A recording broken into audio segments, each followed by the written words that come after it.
Motherhood is also particularly stressful because society has a lot to say about what makes a good mom.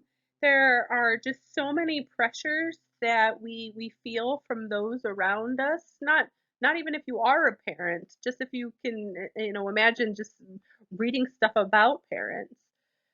And this is more so the case for moms than it is for dads. And not to say it doesn't exist for dads, but it's definitely more the case for moms. So moms are constantly, hearing about this or seeing this airbrushed view of motherhood, which what that means basically is what you've already been, living when you think about social media.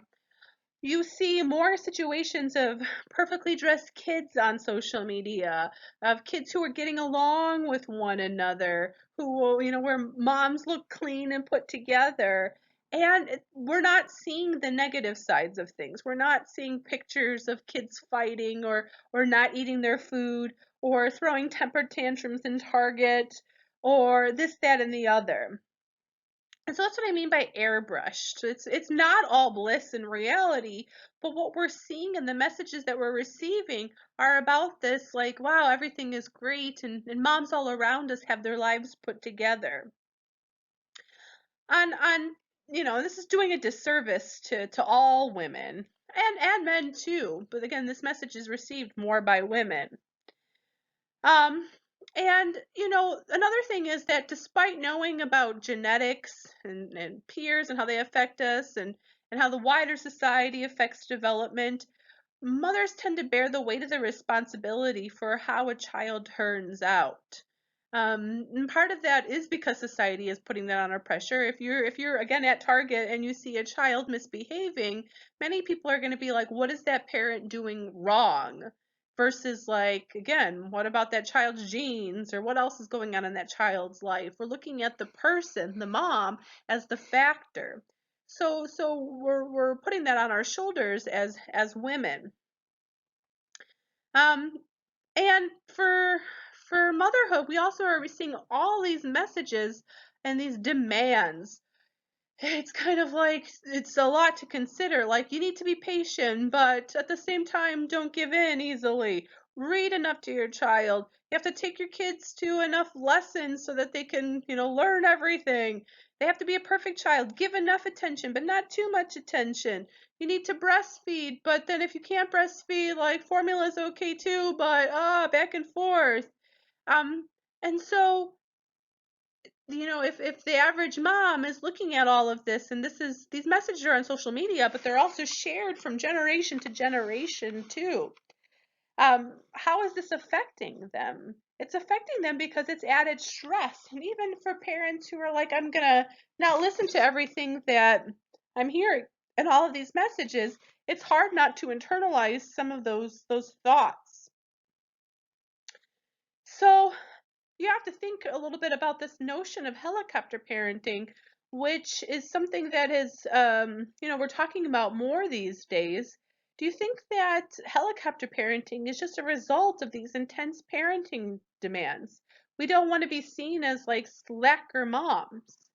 And it's not an easy question to answer, but just think about how this has changed over, over the last generation or times past. So, one thing that I wanted to bring up is that over the last 40 years, we might see some information in the media that moms are spending less time with their kids in the sense of like, oh, you're not staying at home with your kids anymore. More moms are working. But the research shows that moms actually are spending more time with their kids and than they have in times past. And usually these are in teaching and playing contexts rather and how are they doing that? All again, specifically working moms, and that's because they might be doing less housework or engaging in the community less or less time with friends or spouses.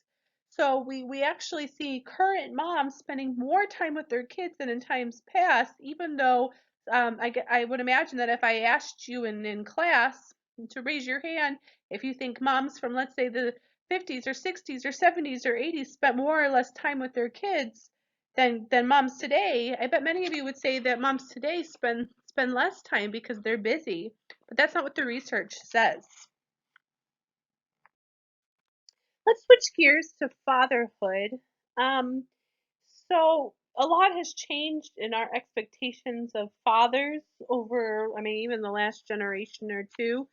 Obviously, this differs from family to family, but even in the 1970s, the dads who made money outside of the home and also changed diapers and did some of the child rearing were basically considered these gods. Like it was the badge of honor, like something that was like way out of the normal and something extraordinary.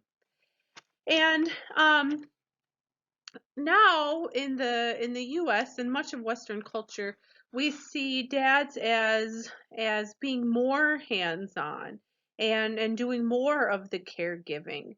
Nevertheless, you'll still see a lot of, let's say, if dads are out with their children, you'll see people say to them things like, "Oh, you're babysitting your kids," or like letting your wife have a break. When in reality, they're just parenting. It's not babysitting, it's parenting. But we still hear a lot from especially older generations talking to dads, about these behaviors as if they're still abnormal. As in this picture here, this is one of my friends when he was carrying his daughter, and people would come up to him all the time and treat him like he was something special for just, again, carrying his own child. The one of the hardships for dads, if I want to use the word hardship, is that there still are contradictory demands. So what does this mean? It's like, what are the expectations from society on how dads should behave? And it goes back to this idea of how men should behave. Should men be emotional or should they not? Should they be straightforward and direct, or should they be, warm and sensitive to anyone around them, their needs? So dads are sometimes faced with this decision of like, should I be strict or nurturing, sensitive or strong? And there isn't a right answer, and obviously it doesn't mean that they have to be like this in all situations. So it's not to say that only moms are receiving these messages from society on what she should or should not do, but fathers are feeling this too. It's just different kinds of messages. When we look at the research, we do see some interesting findings. So for dads who have sons, we tend to see that they spend more time with sons than with daughters on average.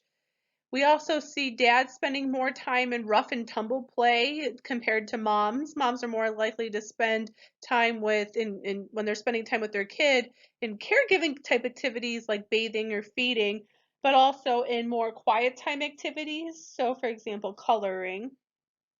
In general, the time for dads with children is skewed towards fun time, which can affect how children see their moms versus their dads as like the fun parent or the not fun parent.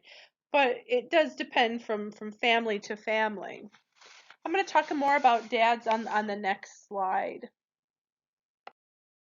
Based on the research, we do know that childcare, what I mean by childcare here is the bathing, watching, feeding, all of those kinds of activities is still mainly a female job, even in the Western world. And research has shown, this is just one study, but in the Western world, women are spending 2 times as much time on childcare as men, again, including changing diapers and all of that. So, does this differ from family to family? Of course, there are families who are more egalitarian where duties are split more evenly, but in most families, it seems to be the case that women are doing more, even not 2 times as more, but more.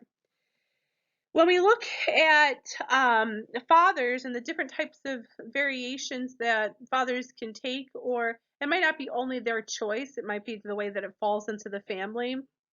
But there still are dads who are these traditional, like never touch a diaper dads, like totally hands off. They might be providing for the family, which is obviously very helpful, but they're not really doing some of the child care or any of the child care. We tend to see this more in highly religious individuals who are really adopting these traditional views on men's roles versus women's roles. They still might be involved in playtime activities, but it's just not the child care necessarily. So this is less common today than in times past, but it's not, it's something that is still possible.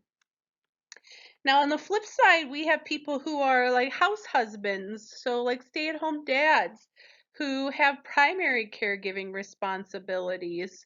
And usually, when I ask my students in class, how many of you had a stay-at-home dad for at least a period of your life, there are at least a handful of people, if not more, who say that they've experienced this at some point in their life.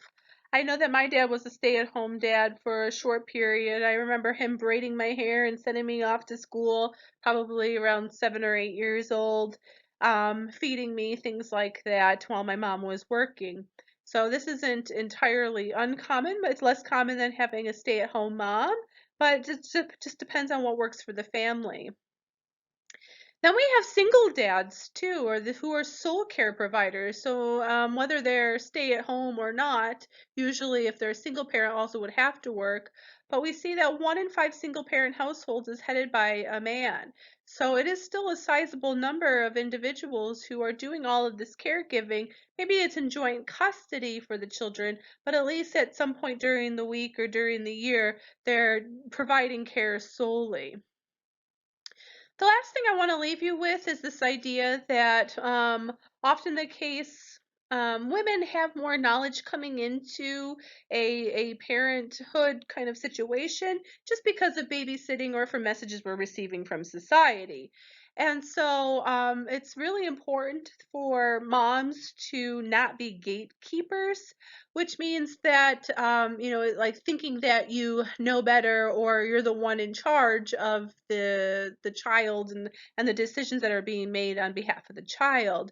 So for example, if a and this is based in research, but also in stories that you might hear around you. But for example, if a mom is making fun of a dad for what he chooses to put on the kid in terms of clothing, or for putting on a diaper kind of weird, I mean, as long as it's on enough to, keep the waist inside, does it really matter?